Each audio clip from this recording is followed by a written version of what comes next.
కాంగ్రెస్ ప్రజా ప్రభుత్వం ఇచ్చిన మాటకు కట్టుబడి రైతు రుణమాఫీ హామీని నిలబెట్టుకున్నదని ప్రతి ఇంటికి వెళ్లి ప్రజలకు వివరించాలని పరకాల శాసనసభ్యులు శ్రీ రేవూరి ప్రకాష్ రెడ్డి అన్నారు. ఏకకాలంలో ₹1,00,000 రైతు రుణమాఫీ చేయబోతున్న రాష్ట్ర ముఖ్యమంత్రి శ్రీ యనుమల రేవంత్ రెడ్డి గారిని ధన్యవాదాలు తెలుపుతూ గురువారం హనుమకొండ జిల్లా ఆత్మకూరు మండలంలోని హౌస్ బుజుర్గ్లో ఎడ్ల బండి ఎక్కి ఎమ్మెల్యే శ్రీ రేవూరి ప్రకాష్ రెడ్డి నడిపారు. అనంతరం హౌస్ బుజుర్గా గ్రామం నుండి ఎమ్మెల్యే స్వయంగా బైక్ నడుపుతూ కటాక్షపూర్, నిరుకుల్ల, పెంచికలపేట, కామారం, పెద్దాపురం, లింగమడుగుపల్లి, అక్కంపేట, నాగయ్యపల్లి, ఆగ్రంపాడ్ మీదుగా ఆత్మకూరు వరకు కాంగ్రెస్ పార్టీ నాయకులు, కార్యకర్తలతో భారీ బైక్ ర్యాలీ నిర్వహించారు.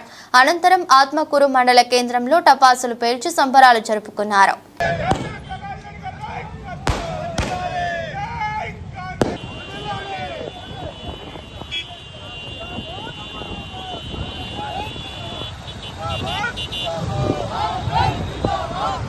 గొప్పగా చెప్పుకున్నారు, రుణమాఫీ చేసినామని చెప్పి.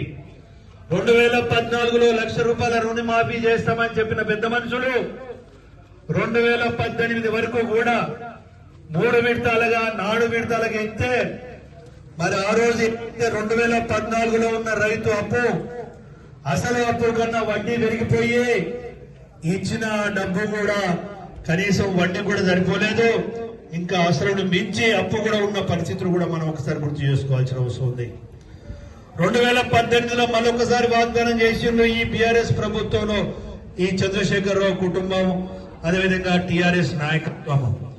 అది కూడా ఒకసారి ఇవ్వలేదు, అది కూడా 3 దఫాలు 4 దఫాలు ఇచ్చడం వల్ల వడ్డీ పెరిగిపోయింది. కానీ అసలే ఆ విధంగా ఉన్న విషయాన్ని మీరు దృష్టి పెట్టుకుంటున్నారు. కానీ ఇవాళ 6 నెలలు పూర్తయింది, ఇంకా 7 నెలలు పూర్తి కాకముందే ఇవాళ 100% ఏదైతే 2 లక్షల లోపల ఉన్న రుణం ఉన్నదో 100% మాఫీ చేయడానికి ప్రభుత్వం నిర్ణయం తీసుకొని ఇవాళ ₹1,00,000 లోపు ఉన్న వారందరికీ కూడా ₹1,00,000 వరకు కూడా రుణమాఫీ చేస్తుంది ప్రభుత్వం. రేపు 31వ తారీఖు లోపల, జూలై 31వ తారీఖు లోపల 1,50,000 ఉన్న వాళ్లకు పూర్తి స్థాయిలో మాఫీ చేయబోతుంది ప్రభుత్వం అని చెప్పి ఈ సందర్భంగా మనం చూస్తున్నాం. 2 లక్షలు ఉన్న వారికి ఆగస్టు 15వ తారీఖు లోపల మరి 100% ₹2,00,000 రుణమాఫీ చేయబోతుందనే విషయాన్ని తీసుకొస్తున్నాను. అంటే 7వ నెల పూర్తయిన ప్రతి 10 రోజుల లోపలనే రైతు రుణమాఫీ 31,000 కోట్లు చెల్లించబోతుంది ఈ ప్రభుత్వం. ఇవాళ మనం చూస్తున్నాం, ఆ దుర్మార్గమైన ప్రభుత్వం 7 లక్షల కోట్ల అప్పు చేయడమే కాకుండా 49,000 కోట్ల బకాయిలు బిల్లులు ఈ ప్రభుత్వం మీద ఎత్తినా, ఈ ప్రభుత్వం మీద భారమే పడ్డా ఇవాళ మొక్కవోని ధైర్యంతో ప్రజలకు ఇచ్చిన వాగ్దానాలు నెరవేర్చాలి అని చెప్పి చుత్తశుద్ధితోటి ప్రయత్నం చేస్తుంటే తప్పుడు ఆరోపణలతోటి ప్రజలలో ఒక రకమైన అపోహలు సృష్టించాలని ప్రయత్నం చేస్తున్నారు. ఇది ఎంత మట్టుకు న్యాయం దయచేసి ఆలోచించండి. ఇంకా కొన్ని గ్యారంటీస్ అన్ని పూర్తి చేయాల్సిన అవసరం ఉన్నది. తప్పకుండా రాబోయే రోజులలో విద్యార్థులకు ఇస్తారన్న నిరుద్యోగ వృత్తి గాని, మహిళా సోదరి మనులకు ఎవరికైతే గృహలక్ష్మి కింద ఇస్తామన్నా ₹2,500 ప్రతి నెల ఇవ్వడం గాని, పెన్షన్స్ విషయాలు గాని అంచెలంచెలుగా ఇచ్చుకుంటూ పోతాము. ఇవాళ జీతాలు కూడా సక్రమంగా ఇవ్వలేని పరిస్థితులు ఉంటే ఇవాళ 1వ తారీఖునే ప్రభుత్వ ఉద్యోగులకు జీతాలు ఇస్తున్నాం. అదేవిధంగా కాంట్రాక్టర్ లేబర్లకు కూడా, వాళ్ళకు కాంట్రాక్ట్ ఎంప్లాయీస్ కూడా వాళ్ళకు కూడా జీతాలు అందుతున్నాయి. ఇంకా కొంత వ్యవస్థ బాగుపడవలసిన అవసరం ఉన్నది. ఇవాళ ప్రతి ఒక్క పుట్టబోయే బిడ్డ మీద కూడా 2 లక్షల వరకు అప్పు ఎత్తిన ఈ చంద్రశేఖరరావు కుటుంబానికి అల్లుడికి గాని, కొడుకు గాని, బిడ్డకు గాని, లేదా భార్య యొక్క చెల్లెల కొడుకు గాని ఏ విధమైన నైతిక హక్కు ఉంది అని చెప్పి నేను అడుగుతున్నాను. హరీశ్వర్ రావు ఆ రోజు ఒక ఛాలెంజ్ చేశాడు, మీరు రుణమాఫీ చేయగలిగితే తాను ఎమ్మెల్యేగిరికి రాజీనామా చేస్తానన్నాడు. ఇప్పటి నుండే కోడిగుడ్డికు గల ఈకలు దొరకబెట్టినట్టుగా, ఈకలు లెక్క పెట్టినట్టుగా ఏదో తప్పుడు ఆరోపణలతోటి ఆయన రాజీనామాను తప్పించుకోవాలని ప్రయత్నం చేస్తున్నాడు. నిజమైన అసలైన నువ్వు తెలంగాణ బిడ్డవైతే హరీష్ రావు, నిజంగా నువ్వైతే తెలంగాణ బిడ్డవైతే నీకే కాస్త కూడా నైతికత ఉంటే 15వ తారీఖు ఆగస్టు నాడు రాజీనామా చేయకుంటే మరి ఏదైతే ఉందో సెక్రటరేట్ మన అసెంబ్లీ సాక్షిగా అసెంబ్లీ ముంగట అమరవీరుల స్తూపం ముందు ఈ 4 కోట్ల ప్రజలను క్షమాపణ కోరుతూ నువ్వు అక్కడ నేలకు మొక్కు రాకు, తప్పు నొప్పుకో, మేము క్షమించేస్తాము, ప్రజలు కూడా క్షమించేస్తారు. అంతేగాని కోడిగుడ్డకు ఈకలు వెతికే పద్ధతి చేయడము, తప్పించుకొని చేయడం అనేది ఇది నీ రాజకీయ అనైతికత అని చెప్పి ఈ సందర్భంగా ఛాలెంజ్ చేస్తున్నాను.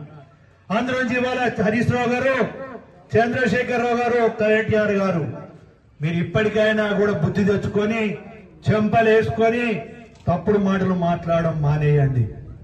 ఇంకొక కొత్త మాట మొదలు పెట్టారు. 10 మంది మీ కాంగ్రెస్ లో తీసుకున్నారు, వాళ్ళు అనైతికంగా తీసుకున్నారు అని అంటున్నారు. కనీసం మీకు మానవత్వం, సిగ్గు, శరం ఉందా అని చెప్పి నేను అడుగుతున్నాను. మీరు ఆ రోజు కాంగ్రెస్ పార్టీకి సంబంధించిన 12 మంది శాసనసభ సభ్యులను తీసుకొని పార్టీయే మొత్తం బీఆర్ఎస్ లో విలీనమైందని చెప్పి మాట్లాడినావే. ఇవాళ మేము తీసుకోవడానికి కూడా కారణం మీరే. ఎందుకంటే 6 నెలల్లో ప్రభుత్వం పడేస్తానంటారు. ప్రజలు ఎన్నుకున్న ప్రభుత్వాన్ని 9 నెలల్లో పడేస్తానంటున్నారు. లేకుంటే బీజేపీ మీరు కలిసి పడేస్తామంటున్నారు. ఇవాళ ఈ ప్రజలు ఎన్నుకున్న ప్రభుత్వాన్ని ప్రజలకు సంపూర్ణమైన విశ్వాసంతో మేము అండగా ఉండాలని ప్రయత్నం చేస్తున్నాం కనుక మీ కుయుక్తులకు మేము పై ఎత్తుగా మీ శాసనసభ్యులను తీసుకుంటున్నాం. బిడ్డ ఇంకా ఉన్న ఎమ్మెల్యేలను కూడా మీ కొడుకు, అల్లుడు, నీ బిడ్డ తప్పితే బీఆర్ఎస్ లో ఉండే పరిస్థితి లేదు. తప్పకుండా తీసుకుంటాం. కుక్క కాటుకు చెప్పు దెబ్బ అంటారు, చూసినావా? మీరు చేసిన తప్పుడు పనులకు చెప్పు దెబ్బ లాంటిదే ఈ నిర్ణయం అని చెప్పి సందర్భంగా మనం చేస్తున్నాం. అందులోంచే తీసుకోవడం జరుగుతుంది. వాళ్ళ బీఆర్ఎస్ బీజేపీ కూడా సన్నాయి నొక్కులు నొక్కుతున్నారు. ఆ కృష్ణారెడ్డి ఉన్నో కిషన్ రెడ్డి ఉన్నో వాళ్ళు అంటున్నారు, ఇది మీరు ఎట్లా తీసుకుంటారో రాజీనామాలు చేయాలి కదా అని అంటున్నారు. అరే బిడ్డ, 10 రాష్ట్రాలలో మీరు కాంగ్రెస్ ప్రభుత్వాలను, ఇతర పార్టీ ప్రభుత్వాలను కూలగొట్టి మీరు ఇవాళ కేంద్రంలో అధికారం చెలాయిస్తున్న మాట అది మర్చిపోయారా అని చెప్పి నేను అడుగుతున్నాను. సన్నాయిస్ నొక్కులు నొక్కుతున్నారు బీజేపీ వాళ్ళు. కానీ మొదలు గుడివింద గింజ ముట్టి కింద ఉన్న నల్లధనం మర్చిపోయినట్టుగా మీరు 10 రాష్ట్రాలను ప్రభుత్వం కూలదోసిన వాళ్ళు ఏమంటారు చూసినావా? 100 బర్లను తిన్న రాబంధువట, శ్లోకాలు వాళ్ళు ఇచ్చిందట, నీతి వాక్యాలు వాళ్ళు ఇచ్చిందట. అలాంటి రాబంధు ప్రభుత్వం మీది, మీ బీజేపీ నాయకత్వం. అలాంటి దుర్మార్గమైన ప్రభు పార్టీ బీఆర్ఎస్ పార్టీ. ఇది ప్రజలు కూడా గ్రహించవలసిన అవసరం ఉంది. అందులోంచి మీ అందరికీ విజ్ఞప్తి చేస్తున్నాను, ఇంటింటికి వెళ్ళండి, వాస్తవాలు ప్రజలకు చెప్పండి.